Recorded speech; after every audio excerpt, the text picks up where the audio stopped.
हाँ बाबा, हाँ छा था चयो? साईं असी अभी के गोले जी दहन ॼणा आया आहियूं।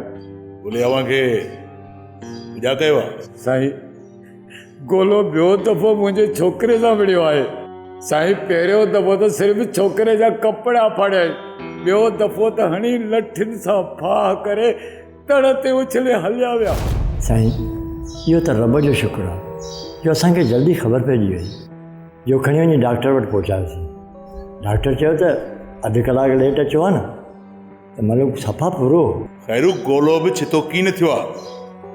आख़िर अव्हांजे छोरे बि राति टेड़ी ॾेखारी हूंदी न। साईं हुन खां सिर्फ़ु इहा ग़लती थी जो हुन भतनि जे ख़िलाफ़ु ज़बान चोरी, बाक़ी कॾहिं कंहिंजो कख बि चोरी की न कयो अथई। खैरू रत वारे छोरे जो हथे वारे मामले में छा वञे? ही सभु तड़ होड़ा ज़मीन ऐं दरियाव मोजा आहिनि मोजा।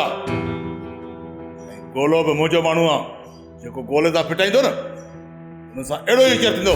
साईं इहो त असीं बि ॼाणूं था, तव्हांजे खंभनि जी छांव में जियूं पिया, पर मलूक त खणी ज़बान खोली, का घार गन त कान कई जो गोले खणी एतिरो वेर विधो। ठीकु आहे आउं गोले खे चई छॾींदुसि आईंदा जे माण्हुनि जो नानो वठे। साईं आंख भारत हुजे असां मिसकिननि जी, असां ॿ छोकिरा दरिया में विञाए चुका आहियूं। वधीक कुझु थियो त असांजो साह लुकी में अची बीहंदो।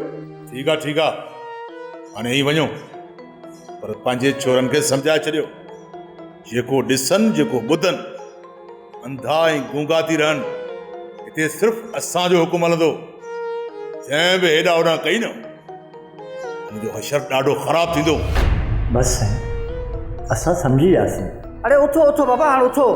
रईस खे ॿिया कम कोन्हे जो सॼो ॾींहुं वेही आंजा फ़ैसिला कंदो छा?